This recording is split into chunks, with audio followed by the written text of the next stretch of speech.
Honourable supreme court ने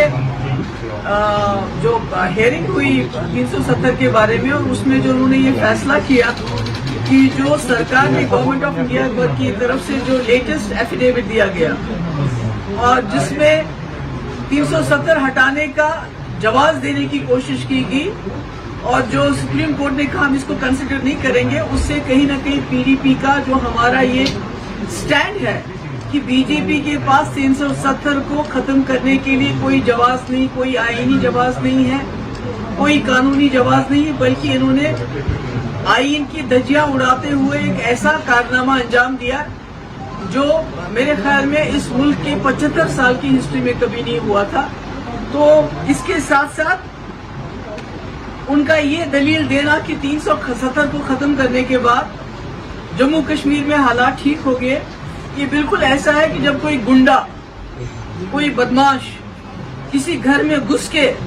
वहां के लोगों की पिटाई करे, आबरूरेजी करे, उनको धमकाए और उसके बाद बोले कि घर में सब कुछ ठीक ठाक हो गया क्योंकि अब घर में आवाज नहीं आ रही, शोर नहीं हो रहा है, झगड़ा नहीं हो रहा है। बिल्कुल वही हाल उन्होंने जम्मू कश्मीर का किया है। जम्मू कश्मीर में इसको एक खुली जेल में तब्दील किया गया है, जहां पर आम इंसान की बात तो दूर, जो यहाँ के जर्नलिस्ट हैं, मीडिया के लोग हैं, उनको न सिर्फ धमकाया जाता है बल्कि कईयों को यूएपी के अंदर जेल में डाल दिया गया क्योंकि वो अपना फर्ज अंजाम देते थे। वो मरकजी सरकार को आईना दिखाते थे कि जम्मू कश्मीर के हालात क्या हैं। और हमारे इसके अलावा हमारे हजारों की तादाद में हमारे लोग जेलों में हैं, जिनमें नौजवानों की बहुत बड़ी तादाद के अलावा हमारे जो मजहबी रहनुमा हैं, जिनका मैं कई बार नाम ले चुकी हूँ, बार बार नाम लेने की जरूरत नहीं है, जिनको इस वक्त जम्मू के जेल में रखा गया है, जहां उनकी जो उनकी उम्र की वजह से और गर्मी की वजह से उनकी तबीयत भी खराब हो रही है। और ये सब जो लड़के हैं जिसमें जवान हैं, जम्मू कश्मीर के जेलों के अंदर, जम्मू कश्मीर के जेलों के बाहर है, कोई इनका ट्रायल नहीं हो रहा है, कोई कानूनी कार्रवाई नहीं हो रही है, कोई इनकी जमानत नहीं हो रही है, बल्कि अगर कोई जाता भी है बड़ी मुश्किल से वहां पहुंच जाता है, चाहे हरियाणा हो, चाहे राजस्थान हो, चाहे यूपी हो, तो वहां उनको मुलाकात भी नहीं होती है उनकी, और उनके पास कोई ऐसे वसाइल नहीं है। तो ऐसे में ये कहना कि जम्मू कश्मीर में सब कुछ ठीक ठाक है, जम्मू कश्मीर को जिन हालात से इस वक्त गुजरना पड़ता है, आप अखबार खोलिए, एनआईए का रेट, ईडी का रेट, एसआईए का रेट, एसयूआई का रेट, इसके बगैर तो कोई डेवलपमेंट हमें नजर नहीं आती है। रोज छापे पड़ते हैं। तो इतना जुल्म जबर करने के बावजूद सुप्रीम कोर्ट को ये बावर कराने की कोशिश की गई कि 370 के बाद हमने यहाँ सब कुछ ठीक ठाक किया। और मुझे उम्मीद है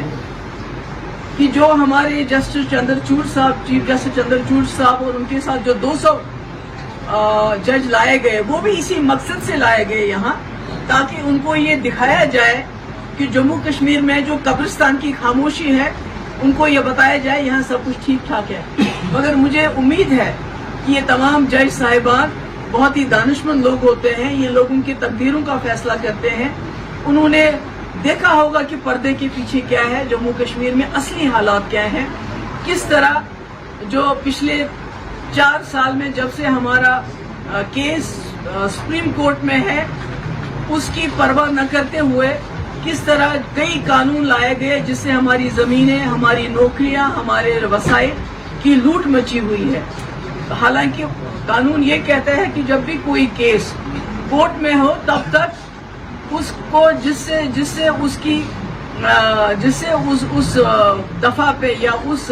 केस पे असर पड़े, ऐसा कोई फैसला नहीं लेना चाहिए। मगर